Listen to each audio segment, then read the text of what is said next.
त्या दिवशी मीरा रोडला एका हिंदूला मारलं. नंतर आता पण मी कुठला तरी ते माजी खासदार राजन विचारेंचा एक व्हिडिओ पाहिलं, तिथे पण एका हिंदूला मारलेला आहे.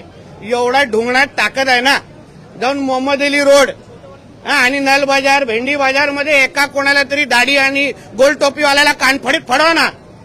ढोंगणात ताकद आहे ना तुमच्या. ते काय मराठी शुद्ध मराठी बोलतात की काय?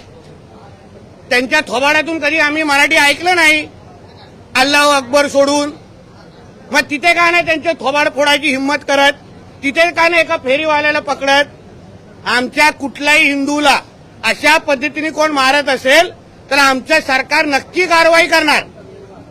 हे हिंदूंनी बसवलेलं सरकार आहे, हिंदुत्वादी विचाराचं सरकार आहे. म्हणून असे कोण काय करत असतील त्यांना मी गाडी देतो ना, जा ना आता नळ बाजारला जाऊन उभा राहा. तो काय तिकडले असलेले फेरीवाले जे मटण विक्रेत ते काय मराठीमध्ये बोलतात?